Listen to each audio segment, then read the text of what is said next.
In today's episode, we're going to talk about what it means to eliminate processed foods and sugars from your family's diet. We are going to talk about eating clean, why it's so hard to get the kids and sometimes our spouses to get on board, and some simple changes that you can make to help you get started. This season is brought to you by the Family KickStart Program. This is MOMables whole food program designed for busy families who want to eliminate processed foods and sugars from their diet without giving up the recipes that their families love. For more information, make sure to head over to the show notes or right below this video, or head over to momables.com/family kickstart program.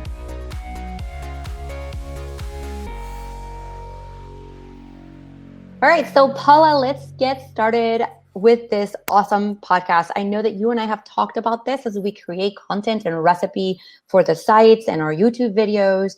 We really go through a lot of recipe selection, and we think about what would kids want to eat and parents want to incorporate and feed their families with balance, right? So today we're going to talk a little bit about what eating clean and cleaner eating may mean for a busy family, because it can be really tough. It's so hard sometimes to get everybody on board and even just open that conversation with your family on day one. So to start with, what is clean eating? Can you give us kind of a short definition that we'll be working with for this series? Yes. So there's a lot of definitions for clean eating, and a lot of them online in the internet really revolve about the foods you can't eat. So when people want to incorporate more clean recipes, they're like, oh, I can't have, and there's a long list. So for our season of podcasts and our conversation today, and a lot of the resources that I'm going to be linking and the recipes in the Family KickStart program, in short, clean eating involves choosing whole foods, avoiding processed artificial foods and ingredients. You know, it's really not a diet, but about a lifestyle of choices. And when you think of it as like making choices, then it's something that you can do with your family. So clean eating, in short, is whole, real foods, fresh foods, foods that need to be cooked. And I think that's really something that we can all agree on. Yes, I feel like everything's so much healthier when you're getting in your own kitchen and you're making it yourself from scratch. So what are some simple changes, though, that parents can make when it comes to starting on this clean eating lifestyle? So number one is make your food at home. I know we often eat out of convenience, or because we quite frankly couldn't get it together to make dinner, or we're leaving practice with the kids late and everybody's in the car and they're hungry. But in short, make food at home. So, and I know you're thinking, well, okay, so now I have screaming kids in the car and how do I feed them? That may need a little bit of meal prep, so that you can tell your kids, hey guys, we're literally 10 minutes from home or 15 minutes. And all I got to do is warm up dinner because it's already ready. Or, so number one, make food at home. Gosh, Paula, I could talk about this for hours. So I'm going to try to really make sure we stay on point. Make food at home. Two, meal prep. And meal prep doesn't mean set out your entire Sunday and make all the meals for the week that day. Meal prep may mean just making mini meals throughout the week, or grilling extra portions or cooking extra portions of one food item. So the next day or a day later after that, it's ready to be heat and eat, right? Or heat and assemble. So meal prep, number two. Say no to packaged foods or reduce packaged foods. And this, I think when it comes to meals, packaged foods isn't always something that parents struggle with. The biggest struggle is snacking. And I know we're going to talk a lot about snacking in this podcast season, because that's something like it's like a downfall, right? Like my kid's hungry or I'm starving, and it's so much easier to grab a bar, right? And go like, okay, this bar just gave me 15 grams of protein and all these minerals. It's almost like it's almost like taking a multivitamin, a mineral in a bar, right? So it's kind of like, oh yeah, I can kind of feel good about that, right? But oftentimes we just in order to get those things, we're giving up, or we're actually taking in a lot of added sugars. So the quality of these, meal replacements or snacks or bars is super important. So eliminate processed foods, especially in snacks. Well, I think we're going to spend quite a bit of time on some in a couple podcasts from now about like a snack list and what we suggest, just to like make it easy. I know we have this in a Family KickStart program. We literally give you like an entire snack list for the 30 days so you can be prepared. So the 3 simple changes are: number 1, plan your meals, because you have to plan to eat well. And it doesn't have to be overwhelming. It just means plan 2 or 3 recipes for the week and then stretch those out. If the entire meal process is very difficult for you, just 2 to 3 for the week. And that's dinners, and then obviously lunches and breakfast. And then you can put it on repeat. Number 2 is make your own food, or make more of those foods. Cook once, eat twice. That's my second rule for eating healthier and eating cleaner. And number 3, reduce or eliminate packaged foods. And of course, I'm not talking about rice as a packaged food, or a can of chickpeas that you're going to make hummus with, or even store-bought hummus as a packaged food. What I'm talking about of those snack packs, or like highly processed things that really have shelf stability, right? Mm-hmm. Single serve almonds, that's not a packaged food. That's a real food, conveniently packaged. So there's a big difference there. Mm-hmm. I think one thing that a lot of people are looking for, we talk about, oh, you can't have this, you can't have that, but where is the list of foods you can have and great things to grab when you are trying to eat clean, instead of thinking about in the negative? Yeah, that's such a great question, because you're right. Even when we go to the doctor, say like you're newly diagnosed with a food allergy or something, and the doctor's like, here's your foods you need to avoid, or it's like, and everywhere on the internet, like the things you cannot have, right? And immediately it almost sets your mind for like this deprivation, like, oh, I'm going to be missing out, right? I'm like, I want to eat clean, but I don't want to miss out on pancake Sunday with my kids because we love it, right? And there is a way to make healthy or clean pancakes for any dietary style, whether you're vegan or gluten-free or dairy-free. I mean, you can make clean pancakes, right? So the can eat list would include things like complex or good carbs. Some examples of this may be, if you can eat grains, whole grains, or things like rice instead of white bread, like just foods that it's going to take a lot more time to digest, so it's not an immediate carbohydrate. Lots of veggies, lots of fruit. Fruit, though, for example, in the Family KickStart program, we do recommend that it's enjoyed in moderation, especially as an adult, because while fruit is really good for you, 2 or 3 bananas a day can add up, and still it's a very simple sugar, simple carbohydrate. So, if you're running or doing triathlons or lifting heavy, that's totally okay. But for the average person of us who just, we do our life and we live our life, 2 to 3 servings of fruit per day. And then, of course, a serving is, depending on your physique, it's different, right? Like my kids serving maybe half a cup. My husband is like a full cup, right? So I often get parents who tell me, if I buy grapes and I put them out on the table, like they're gone. I'm like, a bag of grapes is 2 to 3 pounds. I'm like, that cannot be gone in 20 minutes in one serving. So it's really important to teach our kids to what a serving might be, but also if they eat a huge serving of grapes or, an apple and then a banana and then all this stuff, they're not going to be hungry for dinner. And in our last season, that's really what we talked about, making sure that we build up a little bit of appetite so our kids do get most of their nutrition from the meals that we're putting together. So we'll make sure we link some of those helpful podcasts in the show notes and below the video. But back to our list, meat and seafood, or proteins, and specifically from lean meats and seafood.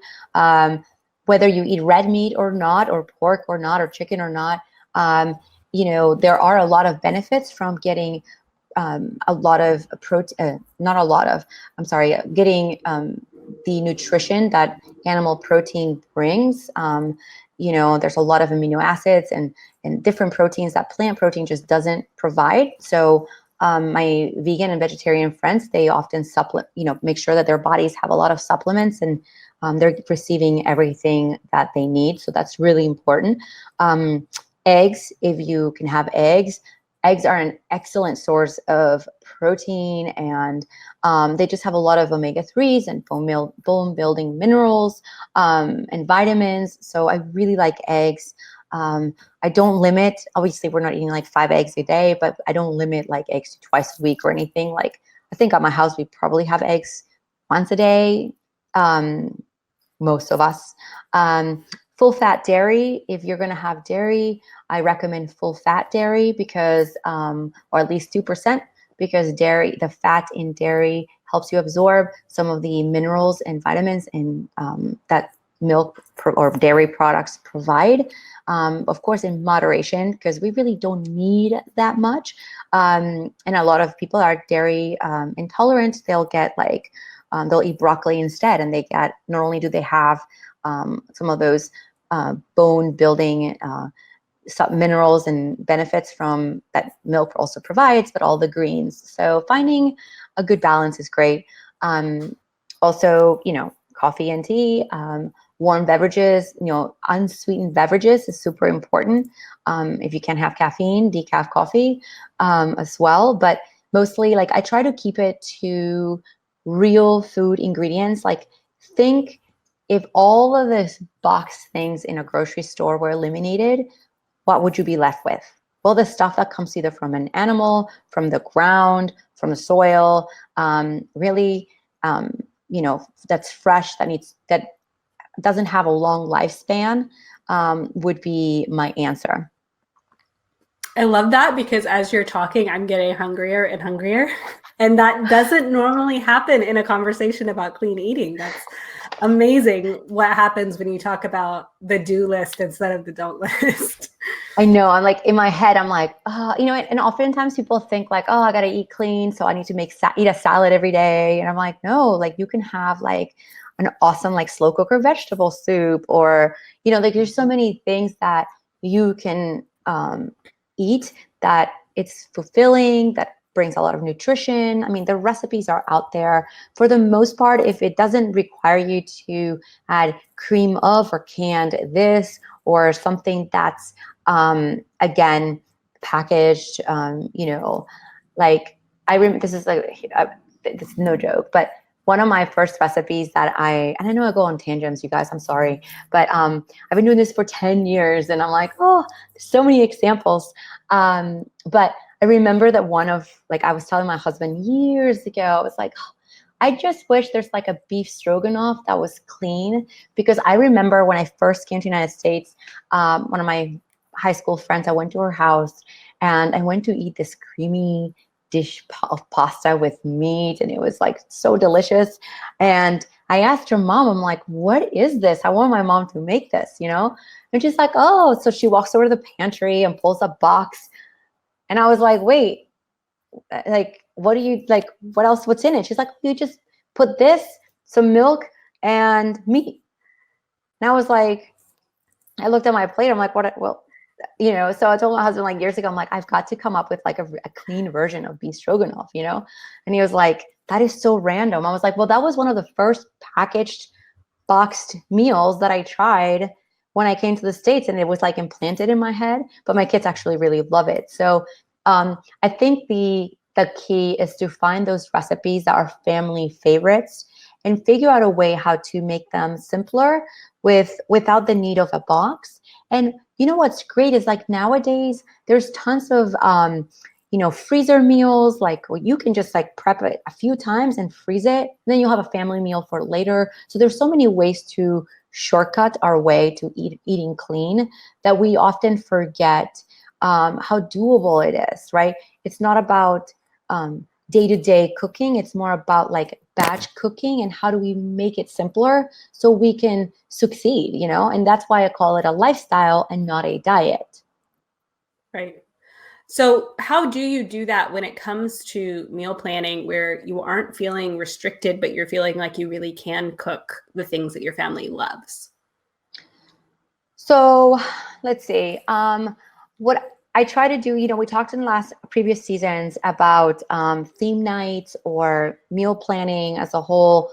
But really, it's just, here's the truth. If you're just not creative, get help or go find recipes. Like that's why I share so many on my sites and my YouTube videos, because I want to encourage you to feel good about the food that you're serving your family, the food that you're taking in yourself. It doesn't mean, uh, eat only veggies or eat only this. I mean, feeling good about what you serve also means about the effort that you put in and our attitude towards how we serve it. So then it's received with, it's almost like it's more welcomed. Okay, guys, in the podcast, you're going to be the first one to hear that I just turned in a cookbook.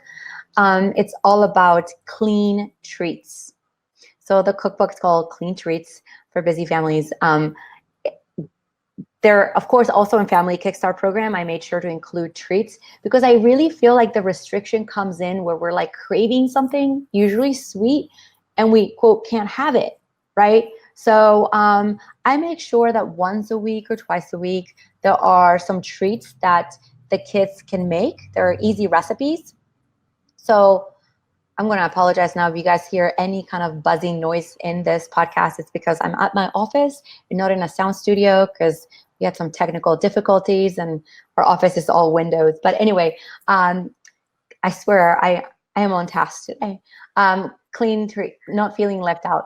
Okay. So I just make sure that every person in my family has, like, for the week as a whole, they're all eating something that they enjoy, right? Like we all know, I have a son who loves pizza, so we still have pizza night even when we are doing our Family KickStart program. We usually do it mid-January through mid-February.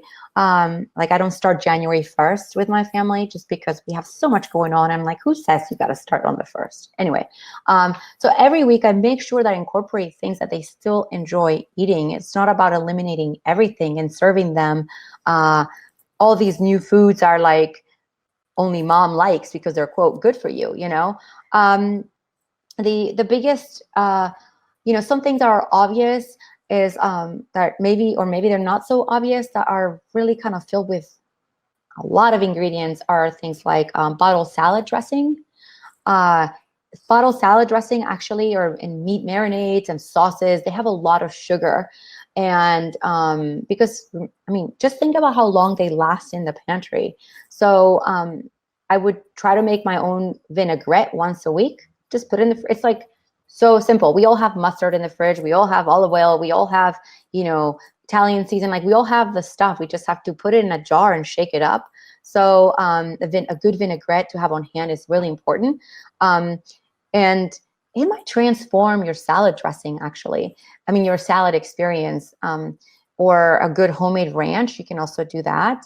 And and what I love about dressing is like my 13-year-old usually makes it, and it's a great way to learn to measure ingredients because it's not a complicated recipe, but they fill it up and then and it just all goes in a jar. It's easy cleanup, so it's not like baking. Prepackaged lunch meat is another one that I highly recommend taking a look at the ingredients. We do have, even in the Family KickStart program, we have some meals with like deli turkey or, sliced chicken. But if you've ever gone to a grocery store, the quality and the ingredient list in the back of a package, they varies tremendously. So maybe just roast a chicken or buy a rotisserie chicken and use that as the part of the lunch meat. So like there's really easy swaps.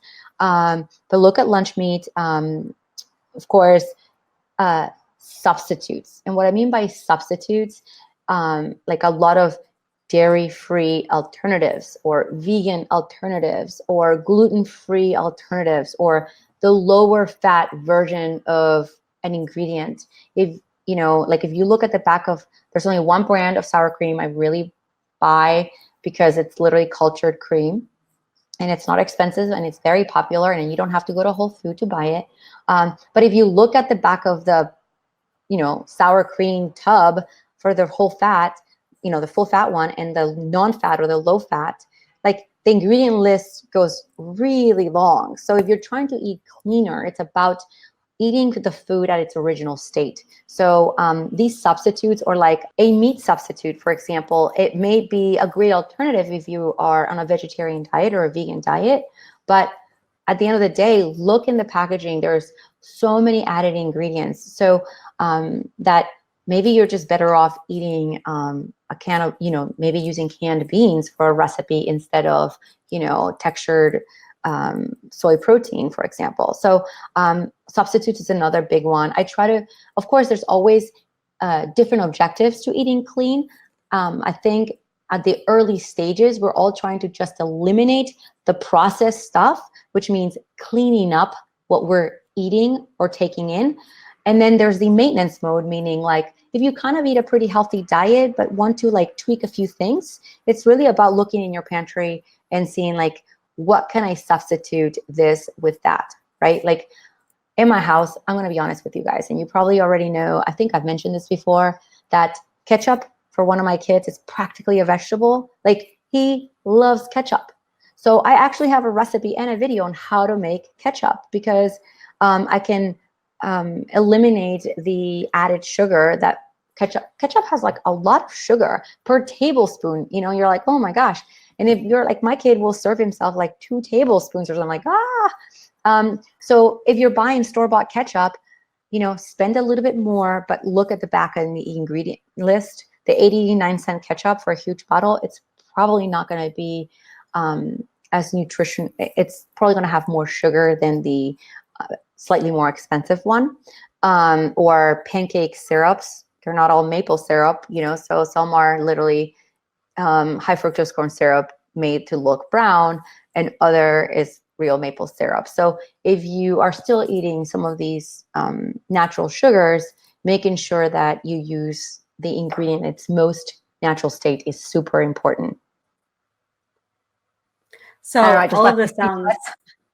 You did. It all sounds amazing. And I think that really thinking about it being a unique experience for everybody and finding the best place to start for your family is such a good place to start this series off, with everybody kind of examining, maybe finding that ketchup or that 1 or 2 things that they need to replace right now.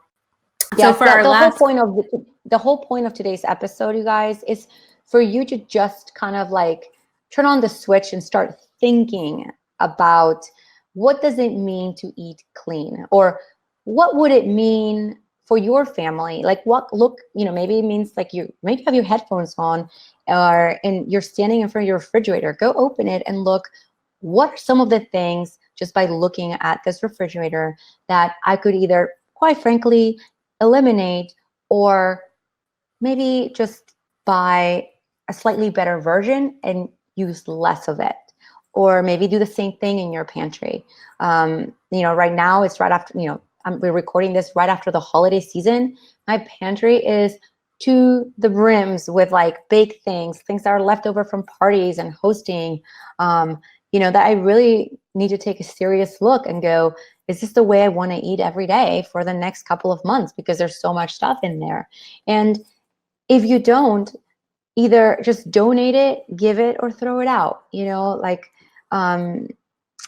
stop buying it or consume it. There's other ways to just kind of reset how we eat. So today's podcast is really about, I just really wanted to plant the seed and show you a little bit of what's coming. We're really going to get practical, because if you guys know me, you know that I'm that very practical mom, that if I can pull it off, I know you're going to pull it off, and I'm going to share with you how you can pull it off. So just want to get you thinking about eliminating the things that you're like staring at and go, I know I shouldn't buy this. Or start thinking about meal prep shortcuts. Like next week, maybe, is there an ingredient that you can cook more of, so you can make 2 meals out of that? Just don't go down the rabbit hole of like, if this is not what you're normally doing, don't get overwhelmed by the process. Just think about it. What can I cook more of one night that will feed my family twice? And then the other thing, start talking with your family, stand in front of the pantry with your family and go, oh my gosh, there's so many box things in here. Like, guys, let's take a look at the stuff we really don't eat. Like, what can we get rid of? We're going to get really practical about like substitutes for breakfast. Breakfast is also another place where parents struggle because we're in a hurry, and it's another meal where a lot of convenient things are served. But again, Paula, right? Like today, I'm like checking with Paula to make sure I stayed on track. But today, really, I want to get you guys started to thinking about not omitting or feeling like you're going to, eliminate all these things, but how can I enjoy the foods that my family already likes to eat in a cleaner way that does not require that much or a monumental effort on my part? So with that, we're going to wrap up. But if you make sure you check out the show notes, and if you're listening to us on podcast, or the link right below the video, if you're watching me on YouTube, I'm going to make sure to link to some helpful recipes, ways to help you get started, and the Family KickStart program in case you want to check that out too.